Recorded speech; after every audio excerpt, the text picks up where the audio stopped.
Também há uma gama muito grande de opções em termos de programas, em termos de projetos, em termos de iniciativas relacionadas às políticas públicas.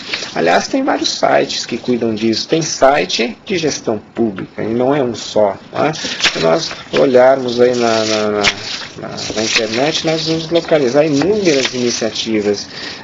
Num deles, que não vem ao caso citar, né, com um simples clique, nós localizamos mais de 50 iniciativas, 50 projetos, e a instituição sempre de premiações, de reconhecimentos públicos por essas iniciativas. Há iniciativas que podem ser desenvolvidas nos mais diferentes ambientes e focos, porque a administração pública, como já tive a oportunidade de falar, ela é plural. Então, o gestor, identificando os seus problemas, ele terá que ver se a sua atuação será internamente, se for internamente em relação a quê, se for em relação especificamente a servidor público, e esse é um problema pelo qual o Brasil todo atravessa. Há inúmeras iniciativas boas, louváveis, interessantíssimas, envolvendo os servidores públicos, capacitação do servidor público, por exemplo, que é uma exigência da Constituição Federal. Muitas vezes fala-se que nas localidades há muitos servidores, mas que o serviço é ineficiente. Aliás, falando de eficiência, essa é uma outra questão que me lembrei agora, que há nesses vários projetos, ou seja, desenvolver gestões junto ao serviço público para tornar esse serviço público mais eficiente. Ou seja, sempre, e aí retoma aquela observação inicial, a visão do gestor, penso eu, pode ser antropocêntrica, ou seja, pode se dar no sentido de elevar o sujeito como a sua razão de ser. Então, se o sujeito é a razão de ser do município, do Estado e da União, obviamente que se nós focarmos então na linha ou na veia, na artéria do servidor público, da administração pública, nós não temos que pensar especificamente no servidor, sim no servidor, mas o servidor é instrumental. Instrumental em relação a quê? Em relação àquele munícipe, aquele que vai a repartição pública demandar pela prestação de um dado serviço público. Então, nós temos que pensar no cidadão e não no servidor. Ou seja, há essa possibilidade de se olhar adiante. De qualquer forma, dependerá sempre desse foco. Né? Olhar para quê? Verificar o que exatamente se pretende, há que se fazer um diagnóstico sempre, o que será possível ser feito e de que forma isso poderá ser feito. A época, aliás, que nós estamos hoje, estamos em pleno processo eleitoral, o processo das eleições de 2004, que se encontra em andamento, é uma época para refletir sobre isso tudo. E o gestor pode saber também que com esse cenário que hoje nós temos no Brasil, as pessoas estão se politizando mais. Numa das minhas obras eu tive a oportunidade de dizer que a tecnologia, ou a utilização da tecnologia, ela permitirá, não sei em quanto tempo, mas permitirá uma participação mais afinada do cidadão com o governo, porque hoje se faz, por exemplo, uma consulta pública pela internet. Isso é muito simples de se fazer. Né? E os mecanismos de ingerência do poder do cidadão junto ao poder político, isso é muito bacana. Agora, há para sucesso nessa empreitada toda que se escutar.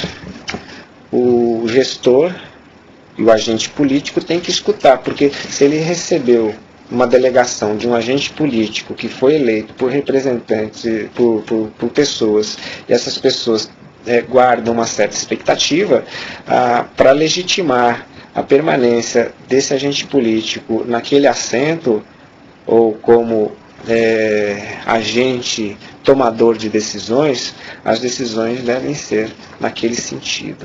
Né? Esse é exatamente o ambiente que a democracia quis criar entre nós.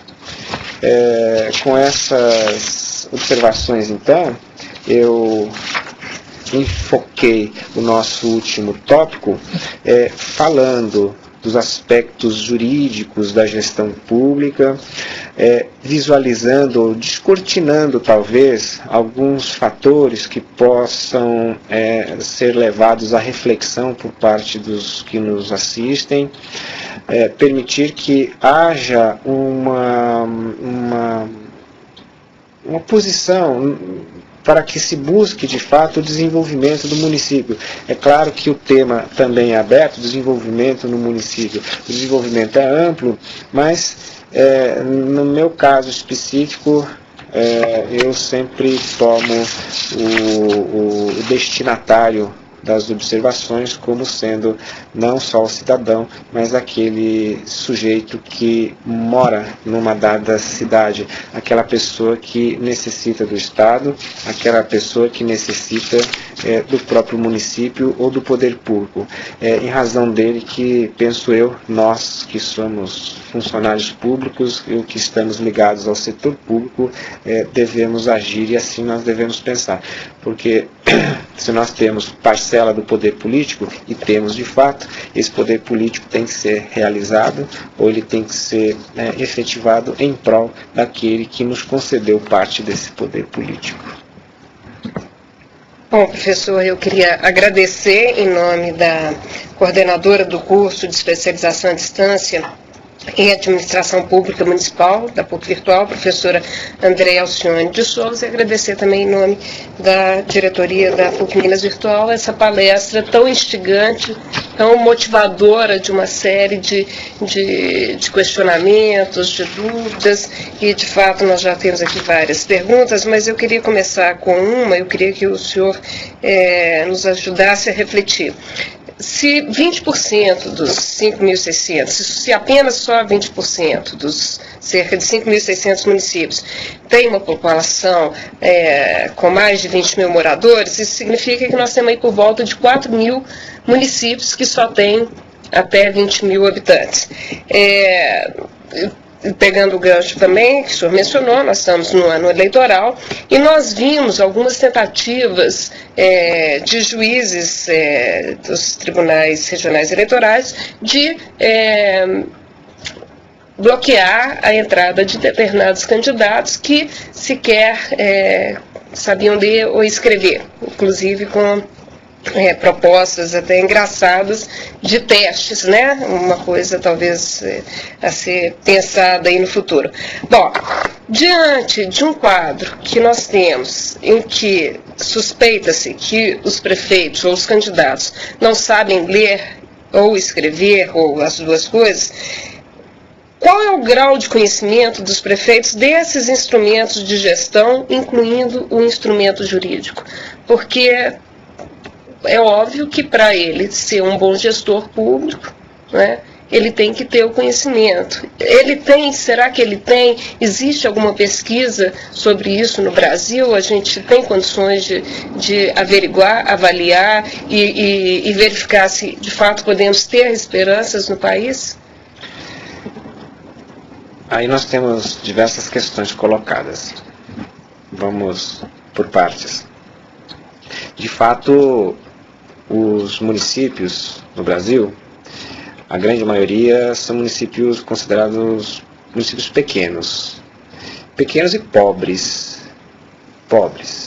Municípios que dependem, em grande maioria, de recursos que não são recursos chamados recursos próprios, ou seja, são municípios que vivem às custas dos chamados repasses ou das transferências constitucionais.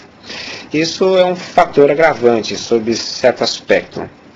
E isso também faz me lembrar uma outra situação, que é a seguinte: os municípios pequenos, segundo a regra da Constituição Federal, eles não estão obrigados ao plano diretor. O plano diretor, que é aquele instrumento básico da gestão urbana. E referenciei também aqui, na primeira parte da minha manifestação, que o plano diretor não é um instrumento de ordenação física, ou puramente de ordenação física, não é isso. Porque a ordenação física, ela anda lado a lado com a ordem até mesmo econômica, com a ordem social. Ou seja, a categorização da própria cidade em termos físicos influenciará mais para frente na própria questão econômica. Isso é inegável.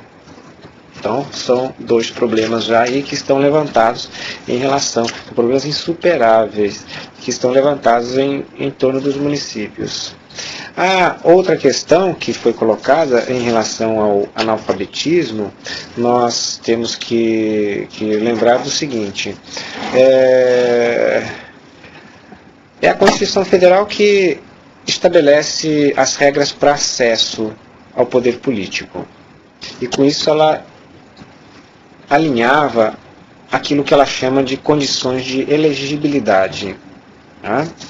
Então, não podem ser eleitos os analfabetos, embora atualmente os analfabetos eles possam, né, participar do processo, da dinâmica do poder político como votantes.